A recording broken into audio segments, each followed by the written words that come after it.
Hey guys, Kit here from Burn 1 with another deck profile. This time we're looking at Sword Art Online. We're looking at the standby variant with the top end being Switch. So getting into our level 0 game, we run the standard 4 level 0 Kirito runners. They're the mill runners. They have on attack, they can give another character with Xenon in the name 1000 power for the turn, which is not used in this deck. But the secondary effect, which is during your opponent's attack phase, you can mill the top card of your deck, and if it's an avatar or net character, you can move this character to an empty slot in the front row. It's just a really good plussing 0, as well as help us get more cards into our waiting room in the beginning of the game. That way we can abuse standby a little bit sooner rather than later.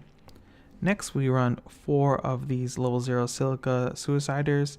They have on play, reveal the top card of your deck. If it's an avatar or net character, you can add it to your hand and then discard a card from your hand. Once again, this is another discard outlet early in the game and even later in the game to discard good cards that we want in the waiting room to use standby on. And then it also digs us a little deeper into our deck, so it makes our brainstorms a little bit more consistent as well if we're looking to brainstorm and other things like that.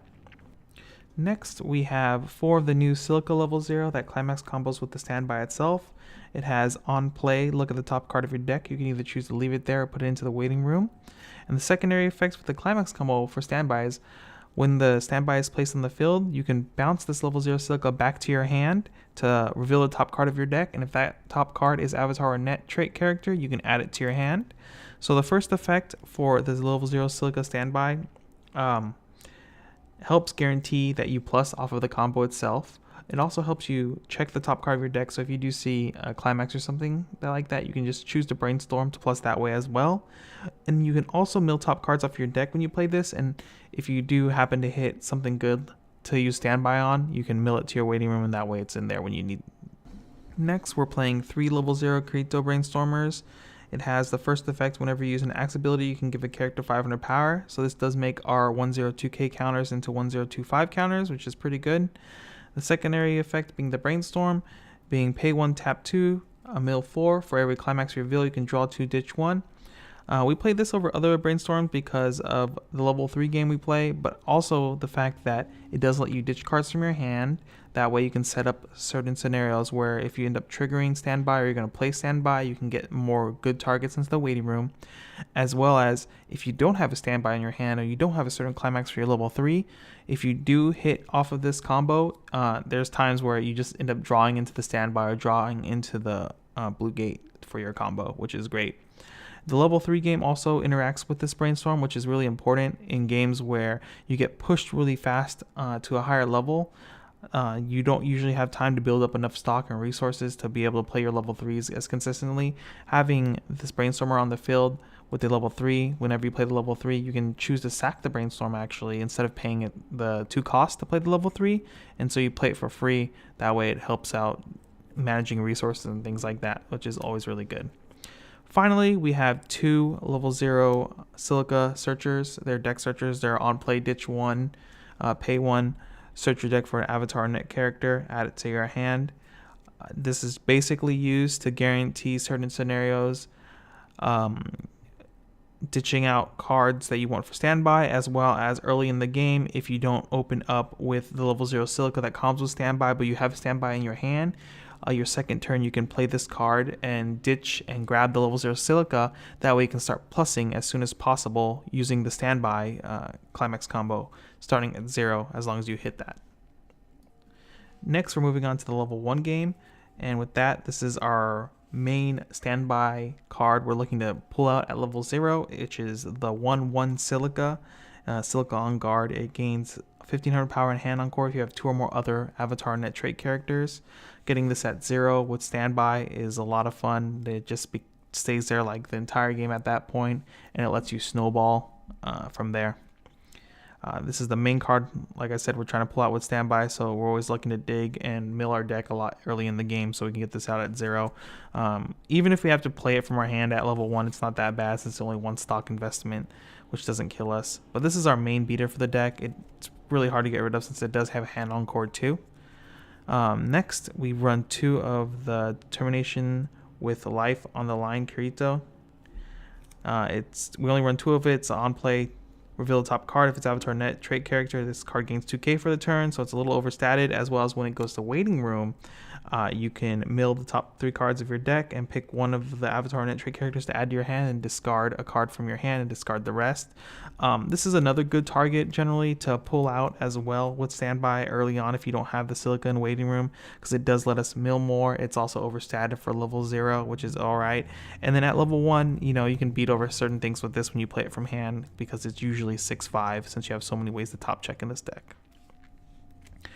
We run a one of the 1/0 Silica Bomb or Suicider because it has on play discard a climax, then you can salvage a character. We mill a lot in this deck, so there's always stuff in the waiting room that we can get through this effect that we want, as well as this helps us mill out our hand fix whenever we trigger too many climaxes, or blue gates rather, and bring it to our hand or right before we want to refresh. And also it's a level 1 bomb, so that never hurts. Next, we run 2 of the 1/0 2k counters that every Sao deck basically runs at this point.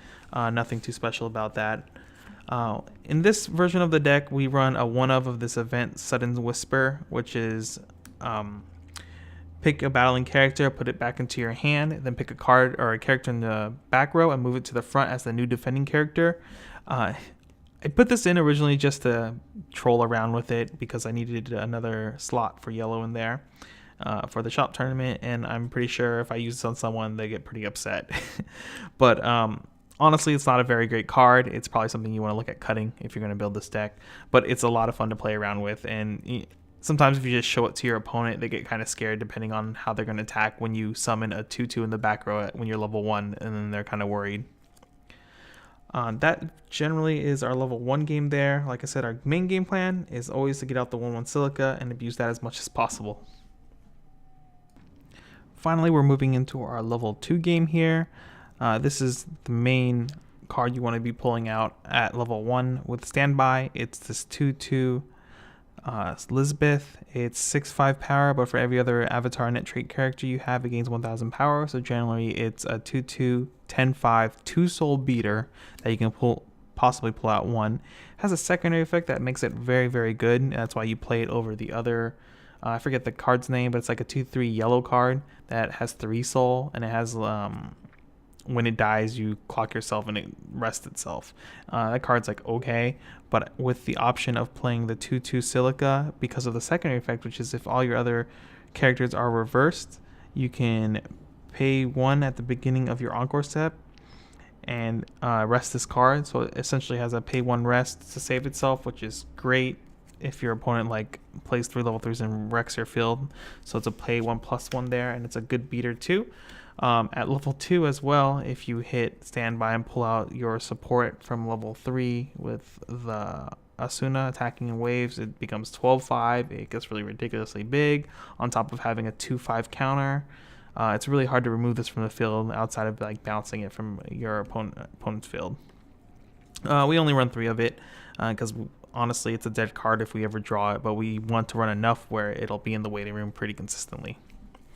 We run a one of Machine of Ice Xenon support. This is just like matchup dependent, and occasionally it's a pretty decent card to pull out from the waiting room with standby, just to make sure your level 1 game gets over certain things when you trigger standby at level 1. Next we play one of the Leafa counter. It's Leafa counter statistically supposed to make you cancel more, so it's a good card. Next, we're going into our level 3 game. We do still run 3 red Lisbeths. It's an early play if you have 2 or less climaxes in your waiting room, which happens very often because you mill a lot, as well as when it comes into play, you can discard a card from your hand to heal the stock. So what happens here is you can early play Lisbeth to ditch like a level 3 Asuna, and then play the level 3 or play standby to pull out the level 3 Asuna from waiting room. The card also gets 500 power for every other avatar net trait character, so generally it's 11k on the field. If you're able to get level 3 Asuna out through standby at level 2, then it becomes a 13k wall, which whenever it reverses something, you can choose to send that thing to memory, which is great. It's a pretty solid card, as well as, once again, if you get pushed really hard early on and you just don't have the stock to invest that much into level 3 beaters and stuff like that, Elizabeth is pretty good, because if you only have 3 stock, she lets you be able to play at least 2 cost characters. Next, we play a one of this Yui. It gains fire and power on play for every other avatar net trait character. It has the effect of you can discard 2 cards from your hand to make your opponent take all his stock, put it into waiting room, and then replace his stock with the same number of cards from his deck. It's a really good way to mess up your opponent if they're very compressed, if your opponent's playing a very compressed game. There's times where I played this and my opponent has like 10 stock, and then it's all clean, and then they end up putting like 4 climaxes into their stock, which is very painful sometimes and wins you the game. Also, it's a really good card to trigger out at level 2 whenever you hit standby and it's in the waiting room if it happens to be there, because it has another effect of when it's in the front row and you take damage and don't cancel, you can top check and leave it there, mill it, so it does help you live a little longer at 2 when you do pull it out at level 2. This card's been really good whenever I've played it. I've never been dissatisfied with it. I'm questioning whether I should bump it up to 2 maybe, because it's also a really good play when you're 3-0 and don't have your climax combo to kill your opponent, or they're not close enough to die. Being able just to play this from hand too is pretty solid, and it's pretty big when you have Asuna support out.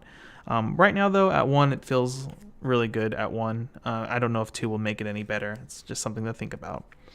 Next we get to our killing game here. So we play the switch combo, since we want to run the standby trigger to get, the blue gate trigger to get more standbys into our hand to abuse standby as much as possible with this deck.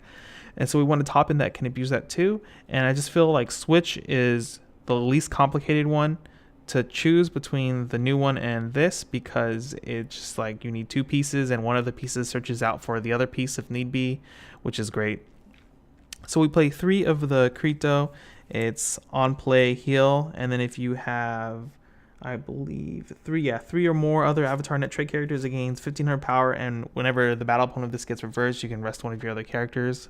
So it has like a fake encore effect basically. And the last effect is, and then the last effect is when you play this card, you can sack the level 0 brainstormer I was talking about earlier to play this card for free. So once again, you can conserve stock and conserve resources that way if you're willing to sack brainstormers from your field to be able to play this. Next, we play 3 Attacking Waves Asuna. This is like the best support that Sword Art Online has. When it comes into play, you can search your deck for an avatar or a net trait character and add it to your hand. So you can search out your other pieces to level 3, or even search the brainstorm out of your deck to make your level 3 Krito costless, which is great. It has an assist effect, which is the best part about this card, which is it gives 2k power to the card in front of this, and the effect of whenever the battle opponent of this gets reversed, you can choose to send it to the memory, so you can get rid of pesky double strike combos and stuff like that. So Konosuba has some trouble when you're able to stand by this out early on with their Eris combo. And then finally, it has the climax combo with the blue gate itself, which is when another character attacks, you can choose to pay 2 and discard a card from your hand and switch places with one of your Kritos and this Attacking Waves Asuna. So you just swap it back and forth to be able to get off generally 5 attacks when you do go off with this. Sometimes you're not able to get 5 attacks in, you just end up going for 4, but it's still really good. So yeah. And then finally, we run 4 standby because we abuse the standby combo, and this is standby deck, what can I say? As well as 4 of the level 3 combo as well, or blue gate for the combo as well. The deck overall has been a lot of fun, and personally, I don't like Sao as a deck, really, especially until like this came out. But yeah, I mean, being able to abuse standby is a lot of fun, especially when you have good cards that you're willing to pull out from your waiting room using standby that make cards costless. It's great. The deck I've had a pretty decent winning record on. I got 2nd place at the shop challenge in Indiana at FTG, losing to Sal twice. Johnny somehow triggering wind like a madman and destroying all my standby placements. I had a lot of trouble keeping characters stuck on the field that I pulled out through standby, which totally screwed me. So usually matchups where your opponent just can bounce characters, it's pretty annoying for standby to deal with. But overall, it's a great fun deck. You should try it out if you've been thinking about playing a different type of Sao build. Standby is a fun trigger to abuse, so put this together and give it a shot, see how it goes. Other than that, I'll see you guys in the next video. Later. Thanks for watching, guys. If you want to support our content, feel free to like, comment, subscribe, as it does help us to grow. And if you're feeling a little bit more generous, check out our Patreon at patreon.com/burn1.